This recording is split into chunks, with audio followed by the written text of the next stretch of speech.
السلام علیکم ورحمۃ اللہ وبرکاتہ۔ آج ہم بات کریں گے ایک ایسے نورانی عمل پر جو نبی کریم صلی اللہ علیہ وآلہ وسلم کی محبت، اللہ کی رحمت اور دنیا اور آخرت کی کامیابی کا راز ہے، درود پاک۔ درود پاک کی طاقت اللہ تعالیٰ قرآن میں فرماتا ہے، ان اللہ و ملائکاتہ یصلون علی النبی یا ایھا الذین آمنوا صلوا علیہ وسلموا تسلیما۔ سورۃ الاحزاب آیت نمبر 56۔ ترجمہ: بے شک اللہ اور اس کے فرشتے نبی پر درود بھیجتے ہیں، اے ایمان والو تم بھی درود و سلام بھیجو۔ درود پاک کا اثر کب ظاہر ہوتا ہے؟ نیت اور یقین سے وابستہ ہے۔ اگر نیت خالص ہو اور دل سے درود پڑھا جائے تو درود کا اثر بعض اوقات پہلے ہی دن ظاہر ہو جاتا ہے۔ کبھی یہ اثر چند دن یا ہفتوں بعد ظاہر ہوتا ہے اور کبھی آزمائش کے بعد۔ روحانی اثرات: دل کا سکون،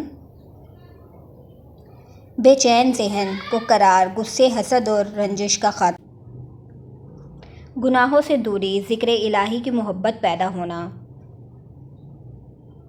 نبی کریم کی خواب میں زیارت، کثرت درود کے بعد سے لوگوں کا تجربہ، دنیاوی فوائد بھی حاصل ہوتے ہیں اور حاجات بھی پوری ہوتی ہیں، روزگار میں آسانی، رزق میں برکت، دعا کی قبولیت، دشمنوں سے حفاظت، پریشانیوں کا حل، اولیاء کے اقوال۔ شیخ عبدالجیلانی: درود شریف وہ کنجی ہے جو ہر بند دروازہ کھول سکتی ہے۔ امام شافعی: اگر کوئی شخص درود کو اپنی زندگی کا معمول بنا لے تو اللہ اسے بے حساب نعمتوں سے نوازتا ہے۔ درود شریف کا مجرب معمول: روزانہ فجر یا عشاء کے بعد 100 مرتبہ اللہم صل علی محمد وعلی آل محمد۔ مشکل وقت میں کم از کم 313 مرتبہ درود شریف پڑھیں۔ وظیفہ کے طور پر 11، 21، 10,000 یا 1100 مرتبہ درود، پھر حاجت کی دعا۔ سچے واقعات و تجربات: کئی بزرگان دین نے درود پاک کی برکت سے اپنی زندگیوں کے مسائل حل ہوتے ہوئے دیکھے۔ نبی کریم کی زیارت بھی درود کی کثرت سے ممکن ہوئی۔